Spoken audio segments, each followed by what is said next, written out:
guys, welcome to my channel. என் பேர் மோனா. நீங்கள் இதான் என்னுடைய சேனல் ஃபர்ஸ்ட் டைம் பார்க்குறீங்கன்னா ஹாய், ஆல்ரெடி பார்த்துட்டு இருக்கவங்களுக்கு ஹாய். இன்றைக்கி வீடியோவில் நான் இந்த லுக் தான் எப்படி பண்ணலாம் அப்படின்றத காமிக்க போகிறேன். ஒரு அழகான பிளாக் கவுன் என்ன இன்ஸ்டாகிராம் ஸ்டோர்லேருந்து கிஃப்ட் பண்ணியிருந்தாங்க அப்படின்ற டீட்டெயில்ஸும் நான் உங்களுக்கு டிஸ்கிரிப்ஷன் பாக்ஸ்லையும் கொடுக்குற ஸ்க்ரீன்லையும் கொடுக்குறேன். இந்த ட்ரெஸ்க்காக இந்த லுக் நான் வந்து க்ரியேட் பண்ணேன். பிளாக் அண்ட் சில்வர் தீமில் இருக்கிற மாதிரியான ஒரு look. Intense smoky ice with செம்ம அழகான கிளிட்டர்ஸ்.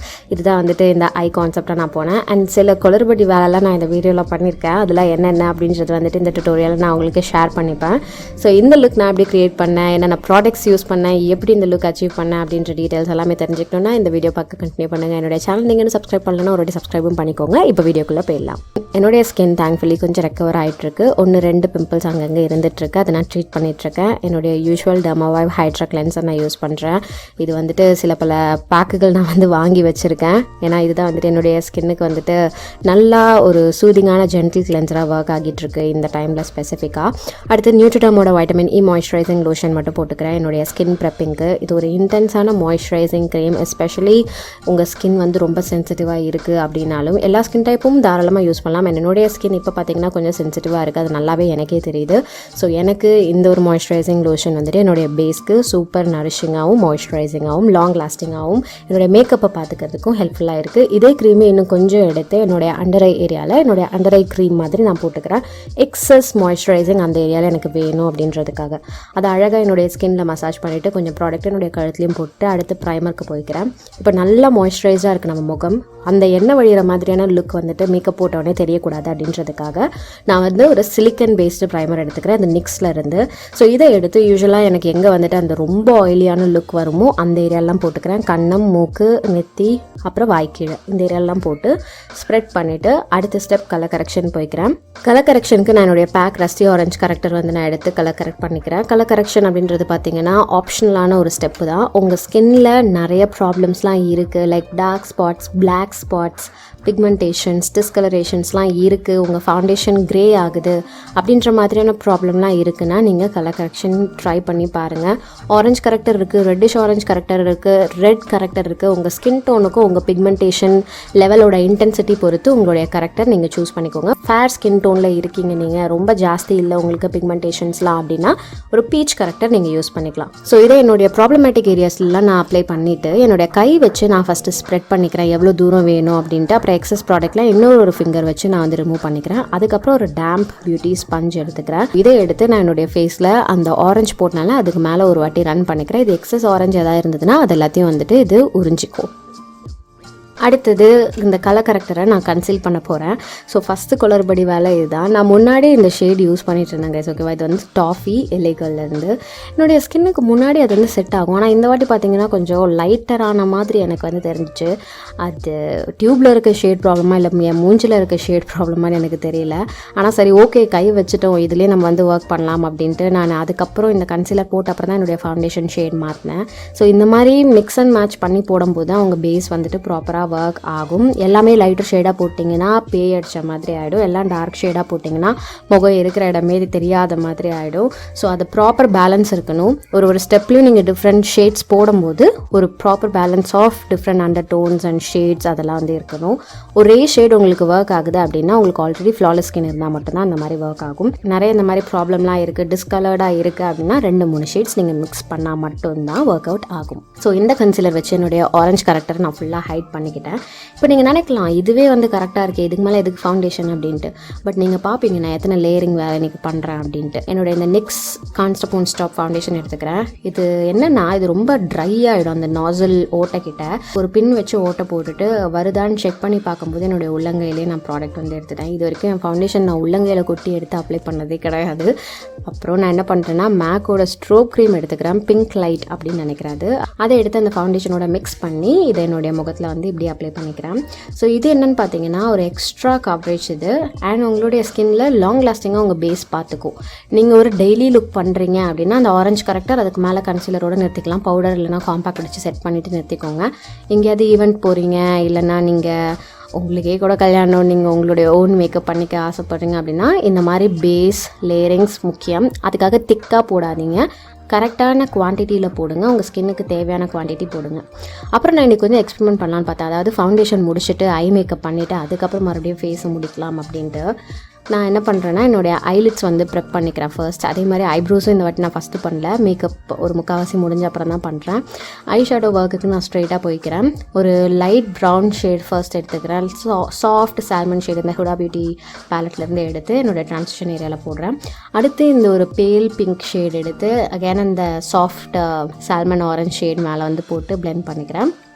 அடுத்து இந்த டீப் மெஜந்தா கலர் அதை எடுத்து சாக்கெட் ஏரியா அண்ட் ட்ரான்சிஷன் ஏரியாவில் போட்டு அந்த சாக்கெட் ஏரியா அண்ட் ட்ரான்சிஷன் ஏரியாவை நல்லா டீப்பன் பண்ண பார்க்குறேன். ரொம்ப டீப்பன் கிடையாது, ஒரு சாஃப்ட் ஷேட் ஆஃப் கலர் இருக்கணும் அப்படின்றதுக்காக. நம்ம இன்றைக்கி ஸ்மோக்கி ஐ பண்ண போகிறோம். நான் ஒரு ஜெல் ஐலைனர் எடுத்துக்கிறேன். அந்த ஐலைனர் எடுத்து ஃபஸ்ட்டு என்னுடைய லிட்ஸில் இப்படி ரேண்டமாக ஸ்க்ரிபிள் பண்ணிக்கிறேன். இது ஒரு பேஸ் மாதிரி இருக்க போகுது. இதை எடுத்து நான் நல்லா ஸ்க்ரிபிள் பண்ணிவிட்டு எண்டை மட்டும் ஓரளவுக்கு கொஞ்சம் சாஃப்டாக இருக்க மாதிரி நான் பார்த்துக்கிறேன். இதுக்கு மேலே ஒரு பிளாக் மேட் ஐஷேடோ எடுத்து அப்படி செம்மையாக பேக் பண்ணிக்கிறேன். இது அப்படியே இருக்க போகுது உங்கள் ஐலிட்ஸ் மேலே லாங் லாஸ்டிங்காக பயங்கரமாக நீங்களாக ரிமூவ் பண்ணுற வரைக்கும். ஆனால் இதில் இருக்கக்கூடிய ஒரே ஒரு சின்ன கடியான வேலை என்னென்னு பார்த்தீங்கன்னா, நீங்கள் வந்து ரொம்ப நேரம் வந்து டைம் எடுத்து அழகாக வந்து பிளெண்ட் பண்ணணும். நிறைய different types of smoky eyes இருக்குது, ஓகேவா?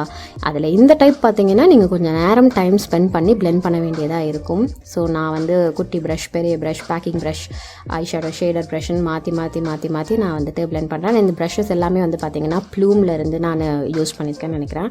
அவங்களோட லிங்க்ஸும் நான் உங்களுக்கு டிஸ்கிரிப்ஷன் பாக்ஸில் கொடுக்குறேன், நீங்கள் செக் பண்ணிக்கோங்க. அடுத்து என்னுடைய அப்பர் அண்ட் லோவர் வாட்டர் லைனை வந்துட்டு எஸ்எல் ஆர்டரோட காஜல் வச்சு நான் வந்துட்டு லைன் பண்ணிக்கிறேன். லோவர் வாட்டர் லைனும் வந்து பார்த்திங்கன்னா நான் நல்லா ஸ்மோக் அவுட் பண்ணிக்கிறேன். காஜல் வச்சு ஃபஸ்ட்டு ஸ்மோக் பண்ணிவிட்டு அதுக்கு மேலே அந்த மேட் ஐஷேடோ வச்சு நான் மறுபடியும் ஸ்மோக் பண்ணி என்னுடைய upper and lower lid area வந்துட்டு கனெக்ட் பண்ணிக்கிறேன். அண்ட் இந்த ஸ்மோக்கிங் பார்த்தீங்கன்னா ஒரு ஐ ஷேப்க்கும் வந்து டிஃப்ரெண்ட்டாக மாறும். நீங்கள் உங்களுடைய ஐ ஷேப் என்னன்றதை பொறுத்து நீங்கள் பண்ணணும். So smoky eyes on different eyes அப்படின்ட்டு நீங்கள் ஒரு வாட்டி ரிசர்ச் பண்ணிக்கோங்க. பண்ணிவிட்டு அதுக்கப்புறம் ஸ்மோக்கி ஐஸ் பண்ணுங்கள். ஸோ இப்போது பிளெயின் ஸ்மோக்கியாக இருக்க வேணாம் அப்படின்ட்டு நான் கொஞ்சம் கிளிட்டர் ஏற்றலான்ட்டு இந்த ஸ்விஸ் பியூட்டியிலேருந்து ஒரு பிளாக் சில்வர் கிளிட்டர் எடுத்து ஒரு பேக்கிங் ப்ரஷில் எடுத்து அதை இந்த மாதிரி சென்டரில் வந்து அப்ளை பண்ணிக்கிறேன். சென்டரில் அப்ளை பண்ணி சாஃப்டாக எட்ஜஸில் வந்துட்டு இப்படி ஸ்மச் பண்ணி விட்டுறேன். அதே கிளிட்டரை என்னுடைய லோவர் லேஷ் லைன்லேயும் வந்துட்டு நான் ப்ளேஸ் பண்ணி ஸ்மச் பண்ணி விட்டுக்கிறேன். ஸோ இதுதான் அந்த கிளிட்ரி லுக் வந்துட்டு ஐ லுக்கில் கொடுக்குது. இது பார்த்திங்கன்னா அட் த எண்ட் பார்த்திங்கன்னா ஹேலோ ஐ மாதிரி இருக்கும். ஸோ இது பேசிக்கலி ஒரு கிளிட்டர்ட் ஹேலோ ஸ்மோக்கி ஐ அந்த மாதிரி ஆகிடுது. அடுத்தது நான் லேஷஸ் வந்துட்டு கேர்ள் பண்ணிக்கிட்டு மஸ்காரா அப்ளை பண்ணிக்கிறேன். ஐ மேக்கப் அப்படியே நிறுத்திட்டு நான் என்னுடைய ஃபேஸ் மேக்கப் முடிச்சுக்க போகிறேன். இங்கே தான் அடுத்த குளறுபடி நடந்தது. அதாவது நம்ம யூஸ்வலாக என்ன பண்ணுவோம், ஃபவுண்டேஷன், கன்சீலர், பவுடர் இதெல்லாம் பண்ணிட்டு தான் ஐ மேக்கப் தொடுவோமே. நான் என்ன நினச்சேன்னா, சரி ஐ மேக்கப் பண்ணிவிட்டு அதுக்கப்புறமா அந்த ஐஸோட லோவர் ஏரியா வந்துட்டு க்ளீன் பண்ண மாதிரி கன்சீல் பண்ணி அப்படி பண்ணலாம் அப்படின்னு நினச்சேன். ஃபன் ஃபேக்ட் என்னென்னா, இந்த வேலையை நான் மற்றவங்களுக்கு பண்ணும்போது ஈஸியாக செய்வேன். ஆனால் எனக்கு பண்ணும்போது நான் திணறினேன் பாருங்கள். வா ஏன்டா இந்த வேலை பண்ணேன் அப்படின்ட்டு ஆயிடுச்சு. நடுவில் கொஞ்சம் கடுப்பு வேறு ஆயிடுச்சு. ஐயோ என்ன இந்த லுக்கே ஃபஸ்ட்லேருந்து பண்ணலாமா அப்படின்ற அளவுக்கு. ஏன்னா நான் வந்துட்டு அடுத்த ஹைலைட்டிங்னு இந்த வேலை பண்ணும்போது என்ன ஆயிடுச்சுன்னு பார்த்தீங்கன்னா, அந்த பிளாக்ல லோவர் லேஷ் லைனில் கொஞ்சமாக போய் கன்சீலர் ஏறிக்குச்சு. அதனால நான் மறுபடியும் என்னுடைய லோவர் லேஷ் லைன் பிளாக்கை வந்துட்டு கரெக்ட் பண்ணுற மாதிரி ஆயிடுச்சு. ஸோ கொஞ்சம் காண்டான ஒரு வேலை மாதிரி தான் இருந்தது. அதனால் நான் திருப்பி இந்த மாதிரி ஒரு வேலை செய்ய மாட்டேன் அப்படின்னு நினைக்கிறேன்.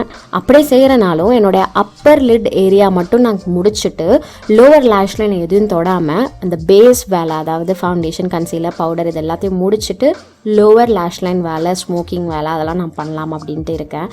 எக்ஸ்பெரிமெண்ட் கான் ராங் அப்படின்னு சொல்லலாம். சில பேர் வந்து பார்த்திங்கன்னா எப்போ பார்த்தாலும் ஒரே மாதிரி போடுறீங்கன்னாங்க. ஸோ அவங்களுக்காக இந்த மாதிரி நான் வந்து புதுசாக ஏதாவது ட்ரை பண்ணலான்னு பார்த்தேன். அண்ட் இன்னொன்று என்னென்னா, மேக்கப்பில் வந்து பெருசாக எதுவும் பண்ண முடியாது கைஸ், ஓகேவா? மூஞ்சி ஒரே மூஞ்சி தான். நீங்கள் என்ன மாதிரி போட்டாலும் இது மாதிரி தான் இருக்க போகுது. அண்ட் உங்களுக்கு எப்படி ஆர்ட்டில் வந்துட்டு pencil art, oil painting art, portrait art, landscape art இந்த மாதிரிலாம் இருக்குது.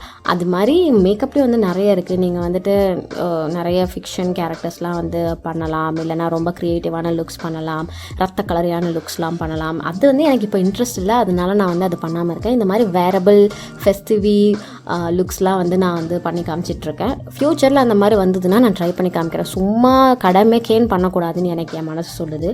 ஸோ இப்போ தேவையே இல்லாமல் நான் வந்து மேக்கப் பற்றி பேசாமல் சொல்லாமல் என்ன பண்ணுறேன்னு சொல்லாமல் எதேதோ பேசிகிட்டு இருந்தேன். பட் நான் என்ன பண்ணிட்டு இருந்தேன் அப்படின்றது உங்களுக்கு தெரிஞ்சிருக்கும் அப்படின்னு நான் நினைக்கிறேன். கன்சிலர் அப்ளை பண்ணி பிளெண்ட் பண்ணேன், பவுடர் அப்ளை பண்ணேன், அதுக்கப்புறம் அந்த லோவர் லேஷ் லைன் பிளாக் கொஞ்சம் சொதப்பிச்சில் அதை சரி பண்ணிவிட்டு இப்போ ஐப்ரோஸ் போகிறேன். ஐப்ரோஸ் போட்ட உடனே தான் எனக்கு வந்து ஹப்பாடா லுக்கு வந்து எதுவும் எக்கு தப்பாக போகல, ஏதோ பார்க்குற மாதிரி தான் இருக்குது அப்படின்ற எனக்கு ஒரு நம்பிக்கையே வந்தது. எனக்கு ஐப்ரோஸ் வந்துட்டு எனக்கு தெரியல, எனக்கு ரொம்ப ரொம்ப பிடிச்ச ஒரு ஃபீச்சர் ஐப்ரோஸ் ஒர்க் பண்ணுறது பேசிக்கலாக. ஸோ ஐப்ரோஸ் அதை தொட்டவுடனே வந்து பார்த்திங்கன்னா எனக்கு அப்பாடா அப்படின்ட்டு இருந்தது. ஸோ ஐப்ரோஸ் அழகாக ஃபில் பண்ணிக்கிட்டாச்சு. நான் ப்ராடக்ட் லிங்க்ஸ் எல்லாமே டிஸ்கிரிப்ஷன் பாக்ஸில் கொடுக்குறாங்க, இஸ் ஓகேவா, நீங்கள் தாராளமாக செக் பண்ணிக்கோங்க. ஸோ ஐப்ரோஸ் மேலே லைட்டாக பவுடர் ஒரு லேயர் வந்து செட் பண்ணிக்கிறேன், அது கொஞ்சம் செட் ஆன மாதிரி தெரியணும் அப்படின்றதுக்காக. அதுக்கப்புறம் ஃபால்சீஸ் ஒட்டுறேன். ஃபால்சீஸ்க்கும் நான் இன்றைக்கி ஒரு வேலை பண்ணேன், அதையும் நீங்கள் என்னென்னு பார்ப்பீங்க. ஃபர்ஸ்ட் ஒரு நேச்சுரல் ஃபால்சி வந்து ஒட்டிக்கிட்டாச்சு. அடுத்து நான் என்ன பண்ணேன்னா ஃபேஸ் வந்து ப்ரான்ஸ் பண்ணிக்கிறேன், பெலேடியோட மேட் ப்ரான்சர் வச்சு. என்னோடய யூஷுவல் ஏரியாஸ், அதாவது கன்னத்துக்கு சைடு, ஜாலைன், நெத்தி மேலே, மூக்கு சைடில் அங்கெல்லாம் வந்து பண்ணிக்கிட்டேன். ஸோ அன்றைக்கி ஒரு நாள் என்ன பண்ணேன்னா மேக்கப் முடிச்ச அப்புறம் நான் வந்து ட்ரை பண்ணி பார்த்தேன், நம்ம இன்ஸ்டாகிராம்லலாம் பார்க்குற மாதிரி ஒரு நோஸ் கான்டோர் ட்ரை பண்ணலாம் அப்படின்ட்டு. எனக்கு ஏனே தெரியல, அந்த நோஸ் கான்டோர் மட்டும் எனக்கு பர்சனலாக பிடிக்கவே மாட்டேங்குது, தெரியல. பண்ணி பார்த்தேன், காமெடியாக இருந்தது. ஃபோனில் கேமில் பார்க்க கொஞ்சம் ஓகேவாக இருந்தது, ஆனால் நேரில் பார்க்க சகிக்கல, அது நான் மாதிரியே இல்லை. ஸோ நோஸ் கான்டோர் மட்டும் எனக்கு தெரிஞ்சு எனக்கு ஒர்க் அவுட்டே ஆக மாட்டேங்குது என் மூஞ்சில். ஸோ தெரில, பார்ப்போம் ஃப்யூச்சரில் அது ஒர்க் அவுட் ஆச்சுன்னா அது என்ன அப்படின்றது வந்து நான் அவங்ககிட்ட ஷேர் பண்ணிப்பேன் அகைன். ஸோ அடுத்து என்ன பண்ணுறேன்னா ப்ளஷ்க்கு வந்துட்டு நைக்காலேருந்து ஒரு ப்ளஷ் பேலட் எடுத்து அதுலேருந்து ஒரு கலர் எடுத்து என் சீக்கில் போட்டு, ஹைலைட்டருக்கு வந்துட்டு பெக்காலேருந்து ஒரு ஹைலைட்டர் எடுத்து அதை எடுத்து என்னோடய கன்னத்தில் போட்டு அதை நல்லா பிளெண்ட் பண்ணி மூக்கில் போட்டு எல்லாத்தையும் போட்டு சாஃப்டாக பிளெண்ட் பண்ணி விட்டு லுக் வந்து ஆல்மோஸ்ட் முடிகிற மாதிரி ஆயிடுச்சு. லிப்ஸ்க்கு வந்து கண்டிப்பாக ஒரு நியூட் லிப் கலர் தான் போகணுன்ட்டு மட்டும் எனக்கு இருந்தது. ஸோ வெட் அண்ட் வைல்ட்லேருந்து ஒரு சாஃப்ட் பிங்க் கலர் எடுத்துக்கிறேன், அதை எடுத்து என்னுடைய லிப்ஸை வந்துட்டு லைன் பண்ணிக்கிட்டு அவுட்டர் கார்னர்ஸில் மட்டும் நல்லா ஃபில் பண்ணிக்கிறேன். அதுக்கப்புறம் கீரோ பியூட்டியிலேருந்து ஒரு லிக்விட் லிப்ஸ்டிக் எடுத்துக்கிறேன், அதை எடுத்து என்னுடைய லிப்ஸில் வந்துட்டு ஃபில் பண்ணிக்கிறேன். இது ஒரு one of my favourite nude lip colours guys. அடுத்தது தான் இந்த இன்னொரு குளறுபடி வேலை சொன்னால எனக்கு திடீர்னு தோணுச்சு 2 ஐலாஷ் ஒட்டினா எப்படி இருக்கும் அப்படின்ட்டு. ஸோ அதனால் இன்னும் கொஞ்சம் ஒரு மீடியம் கிளாம் ஸ்டைலில் இருக்கிற மாதிரியான ஒரு ஐலாஷ் எடுத்து ஆல்ரெடி போட்டிருந்தது மேலே நான் வந்து ஒட்டி பார்த்தேன். ரிசல்ட் பார்த்திங்கன்னா எப்படி இருந்ததுன்னா ஒரு பயங்கர ஓவர் கிளாமான ஐலாஷ் ஒன்று ஓட்டினா எப்படி இருக்கும் அந்த மாதிரி தான் இருந்தது, பெருசாக ஒன்றும் தெரியல. பட் நீங்கள் வந்துட்டு இந்த மாதிரி வேலையும் செய்யலாம் அப்படின்றத வந்துட்டு இன்றைக்கி நான் ட்ரை பண்ணி பார்த்தேன். ஆனால் எனக்கு பர்சனலாக கொஞ்சம் சிரிப்பாக இருந்தது, பட் ஓரளவுக்கு நல்லா தான் இருந்தது. லாஸ்ட்டாக ஹைலைட்டர் வந்துட்டு என்னுடைய ப்ரோ போன், கண்ணோட இன்னர் கார்னர், அப்புறம் அந்த லிப்ஸோட கியூபிட்ஸ் போ அங்கெல்லாம் போட்டு நான் ஹைலைட் பண்ணிக்கிறேன். அதோட லுக் வந்து முடிவுக்கு வந்தாச்சு. ஸோ இந்த ஜும்காஸ் என்ன இன்ஸ்டாகிராம் ஸ்டோர், கவுன் என்ன இன்ஸ்டாகிராம் ஸ்டோர் அப்படின்றது வந்து நான் உங்களுக்கு இங்கே ஸ்க்ரீனில் கொடுக்குறேன். அண்ட் நீங்கள் நான் இன்ஸ்டாகிராமையும் ஃபாலோ பண்ணுங்கள், நான் ட்ரெஸ்ஸஸோட ஃபுல் பிக்சர்ஸ் வந்துட்டு அங்கே போஸ்ட் பண்ணுறேன். ஸோ தாராளமாக நீங்கள் செக் பண்ணுங்கள். ஸோ இன்றைக்கி வீடியோக்கு அவ்வளவுதான் கைஸ். இந்த வீடியோவில் நீங்கள் என்ன தெரிஞ்சிருப்பீங்கன்னு பார்த்தீங்கன்னா எனக்கு வந்து கொஞ்சம் ஏடாகுடமான இல்லை வித்தியாசமாக வந்துட்டு ஏதோ ஆர்டரில் போனால் கூட கொஞ்சம் சொதப்புது, லைட்டாக குளருது அப்படின்னு தெரியுது. ஆனால் பரவாயில்ல, நம்ம வந்து டிஃப்ரெண்ட்டாக ட்ரை பண்ணி பார்ப்போம், அப்போ தான் தெரியும் ஓகே நமக்கு எதெல்லாம் ஒர்க் அவுட் ஆகுது ஆகலை அப்படின்றது. எனக்கு நிஜமாகவே வந்துட்டு இந்த மாதிரி டிஃப்ரெண்ட்டாக ஃபன்னாக ட்ரை பண்ணி சொதப்பி ஓரளவுக்கு கொண்டு வந்தது வந்துட்டு ஜாலியாக இருந்துச்சு ரொம்ப நாள் கழிச்சு. ஸோ சொல்லுங்கள் உங்களுக்கு இந்த லுக் எப்படி பிடிச்சிருக்கு அப்படின்றது. ப்ராடக்ட் லிங்க்ஸ் எல்லாமே நான் டிஸ்கிரிப்ஷன் பாக்ஸில் கொடுத்துருக்கேன், நீங்கள் தாராளமாக செக் பண்ணிக்கலாம். இன்றைக்கி வீடியோக்கு அவ்வளவுதான். உங்களுக்கு இந்த வீடியோ பிடிச்சிருந்தா இந்த வீடியோக்கு ஒரு லைக் பண்ணுங்கள், எனக்கு கமெண்ட் செக்ஷன்லையும் தெரியப்படுத்துங்க. இதோட நான் கிளம்புறேன், உங்கள் எல்லாரையும் என்னோட நெக்ஸ்ட் வீடியோவில் பார்க்குறேன். பாய்.